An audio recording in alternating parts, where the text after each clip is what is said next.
본론으로 들어가기 앞서서 홀란드는 브라이튼전에서의 득점 덕분에 맨시티 통산 173경기 150골을 달성하게 됐다고 해요. 92-93 시즌 이후 프리미어리그 클럽에서 전대회 기준 가장 빠른 150골 기록이라고 합니다. 직전 기록은 또 앨런 시어러가 보유하고 있었다고 하는데 201경기 150골이었다고 해요. 근데 홀란드는 173경기 150골이다. 이거 뭐 프리미어리그 기록 파괴자다라고 이야기하기보다는 항상 기록 깨는 걸 보면 앨런 시어러의 기록을 깨고 있어요. 앨런 시어러 기록의 파괴자다. 홀란드는 물론 이제 이번 경기에서는 이제 홀란드가 필드골을 성공시키지 못했지만은 세메뇨라는 세컨 스코어러가 이제 곧 맨시티에 합류할 것이기 때문에 득점 루트가 좀 다양해지면은 홀란드에게 가해지는 압박이 어느 정도는 조금 느슨해질 수가 있다. 이런 부분을 우리가 기대해 볼 수가 있다. 따라서 필드골도 이제 조만간 또 나오기 시작하면은 쓸어 담지 않을까라는 그런 생각합니다. 여전히 홀란드의 기량에 대해서는 뭐 의심하지 않습니다. 당연하게도 넣고 있는 골만 보더라도 의심하는 게 이게 잘못된 거라고 생각해요. 개인적으로는.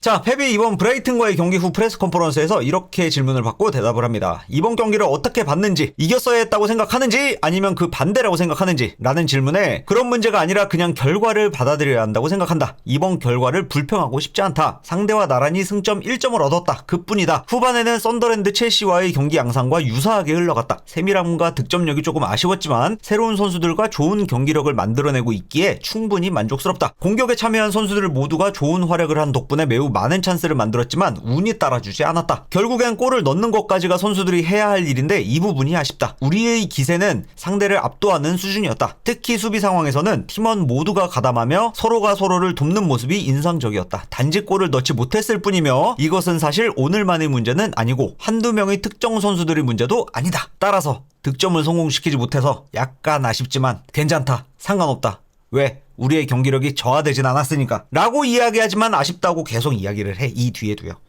쭉 이야기를 해. 한참. 7일 동안 3경기에서 3무승부를 기록했다. 이 정도면 우승에 대한 희망이 꺾였다고 봐야 하지 않을까? 라는 질문에 당연히 이기지 못하면 우승하지 못한다. 노팅엄 포레스트와의 엄청난 승리 이후 무승부를 기록하고 있지만 브라이튼의 모멘텀은 현재 매우 특별하다. 여기에 빌드업, 패턴, 선수 퀄리티, 특히 홀딩 미드필더와 센터백들까지 매우 훌륭했다. 이 뛰어난 선수들의 연계 플레이와 유기적인 움직임도 지리는 팀이다. 이런 팀을 상대로 우리는 매우 좋은 경기력을 보여줬다. 그리고 아쉽지 않지만 득점을 성공시키지 못해서 약간은 아쉽다 라고도 또 쭉 이야기를 해요. 아쉽다고 한 번만 얘기하면 되는데 아쉽지 않지만 괜찮다. 근데 조금 아쉽기는 해. 뭐 이런 식으로 애간남스럽게 이야기를 해요. 페널티 상황은 어떻게 생각하는지 라는 질문에 그건 페널티가 맞았다. 너무 명확했기 때문에 휘슬이 늦게 불린다고도 생각했다. 주심이 어렵게 생각할 결정이 아니었다. 아니 대체 뭘 했길래 뭐라고 얘기했길래 심판에게 경고를 받았는지 라는 질문에 페널티 왜 안 주냐고 항의했는데 카드를 받았고 그리고 우리는 페널티도 받았다 라고 얘기하는데 사고치고 뻔뻔한 표정 짓는 거 있잖아. 딱 이런 표정. 전형적인 사고치고 쿨한 표정 짓는 그 느낌 뭔지 아시죠? 뭐 드라마나 영화 같은 데서 봐도 딱 알 수 있잖아. 딱 그런 느낌의 표정을 지면서 얘기하더라고. 아니 페널티 빨리 줘야지 왜 안 줘? 라고 항의했고 옐로우 카드를 받았고 페널티도 받았다. 그 이후에도 파비안과 대화를 나누던데 그 파비안 휘르첼러 이야기하는 거예요. 걔와 나의 문제야. 신경 쓰지 마. 아니 물어보면 안 돼? 안 돼. 문제 없는 거야? 아유 없어.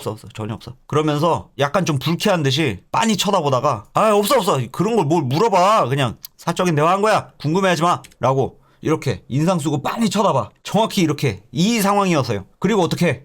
윙크해요.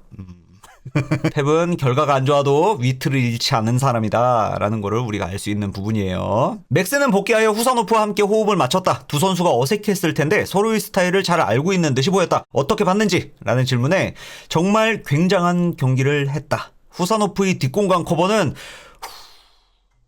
미쳤다. 롱패스 한번 날려봐. 쟨 다 막을 수 있어. 라는 생각이 들 정도로 모든 공간을 커버했다. 긴장감을 조금 다스릴 줄 안다면 더욱 성장할 수 있는, 더욱 용기 있고 과감한 플레이를 해도 되는 그런 선수이다. 긴장감 외에는 흠잡을 곳이 없는 선수이기에 그의 성장은 시간 문제라고 생각한다. 맥스는 팀에 합류하여 그저께 첫 훈련을 했다. 물론 1-2년 전에도 우리와 함께 훈련을 해본 경험이 있었지만 난 그저 맥스를 성장시켜준 와포드와 와포드의 감독에게 감사함을 표현하고 싶다. 그러니까 팀 훈련을 하루밖에 안 했는데 이 정도로 팀에 녹아들 정도의 선수다. 요렇게 키워줘서 와포드에게 너무 고맙다 라고 이야기를 하는 거죠. 물론 수비적으로는 약간의 문제점들이 도출되었지만 상대의 롱볼을 방어해내는 데 있어서만큼은 탁월한 모습을 보여줬으며 볼 컨트롤도 뛰어났다. 딱 한 번의 결정적인 실수를 제외한다면 그는 매우 뛰어난 모습을 보여줬다. 그저 그에게 리그 첫 승을 안겨주지 못했다는 점이 아쉬울 뿐이다 라고 이야기를 해요. 사비뉴는 얼마나 결장을 하게 될지 이제 와서 사비뉴가 부상을 언제 당했는데 이제 와서 물어봐. 기자들이 아무도 안 물어봤어요. 지금까지 아무도 안 물어봤어. 경기 전 프레스 컨퍼런스, 첼시와의 경기 후 프레스 컨퍼런스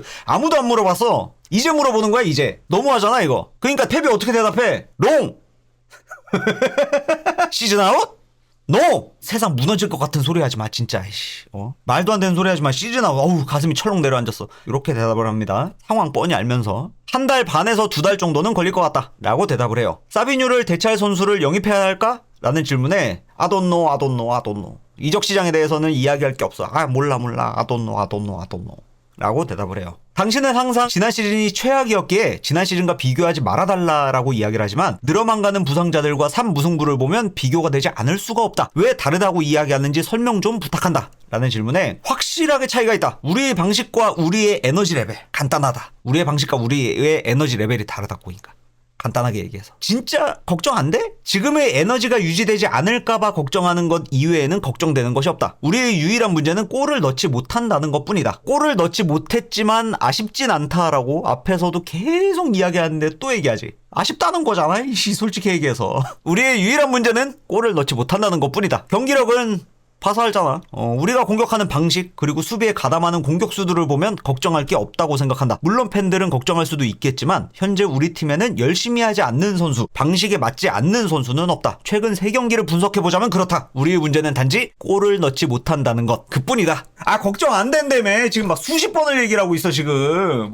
걱정은 안 되는데 골을 넣지 못하는 게 문제기는 해. 그것 때문에 우리가 못 이긴 거는 맞아. 여기 프레스 컨퍼런스에서만 걱정되지 않는다는 말을 한 8번 9번 한 것 같아. 아무튼 이렇게 이야기하면서 프레스 컨퍼런스를 마무리합니다. 걱정되지 않지만 우리의 문제는 골을 넣지 못한다는 것. 참고로 세메뇨는 토트넘과의 경기에서 극장골을 성공시키면서 본머스가 토트넘을 3대2로 물리치는 데 큰 공헌을 했죠. 그리고 이제 누구나가 다 알고 있듯이 이번 경기가 이번 토트넘전이 세메뇨의 본머스 유니폼을 입은 마지막 경기다 라는 거고 다음 경기부터는 맨시티 유니폼을 입고 경기를 치르게 되겠죠. 그런 지금 현재 득점력, 언제 어디서나 샷을 시도할 수 있는 선수, 양보하지 않는 선수, 타협하지 않는 선수, 탐욕을 적당히 부릴 줄 아는 선수, 그런 윙포워드가 우리에게 필요하다 이 말이야. 아무튼지 간에 빨리 와서 우리의 이 갈증과 목마름을 좀 해소시켜줬으면 좋겠네요. 자, 휘리첼러는 이번 경기 이후에 프레스 컨퍼런스에서 이렇게 이야기를 합니다. 경기 시작과 동시에 우리는 맨시티를 강하게 몰아세웠다. 흐름상 한 골 정도는 성공시켰어야 했는데 그 상황에서 상대팀이 득점을 달성했다. 그리고 후반전이 시작된과 동시에 선수들이 사소한 실수로 위기가 발생했으나 선수들이 포기하지 않았던 덕분에 위기를 잘 극복해냈다. 우리는 시련을 이겨낼 수 있을 것이라는 믿음을 갖고 경기에 임했으며 동점골을 성공시킨 이후에도 더 많은 기회를 만들기 위한 노력을 했다. 우리의 실수가 지속적으로 발생한 탓에 경기를 승리하지 못했으나 팽팽한 경기였던 것만큼 무승부도 만족스러운 결과이다. 우리는 원팀으로 하는데 뭉쳤으며 맨시티를 상대하며 많은 기회를 만들었던 것을 계기로 우리가 하나가 되면 무엇이든 해낼 수 있다는 믿음과 용기가 생겨난 것에 만족한다 라고 이야기를 하면서 프레스 컨퍼런스를 마무리해요. 이거는 썬더랜드전에서도 마찬가지입니다. 썬더랜드의 감독도 똑같이 이야기를 했어요. 맨시티를 상대로 우리가 패배하지 않았다. 우리는 할 수 있다는 자신감을 얻었다. 다른 팀들도 마찬가지야. 맨시티만 이기면 아스톤빌라도 마찬가지였죠. 우리는 해냈다. 우리는 이 기세를 살려서 리그 정상을 향해서 우리는 달려나갈 것이다. 그런 식으로도 이야기를 했었고요.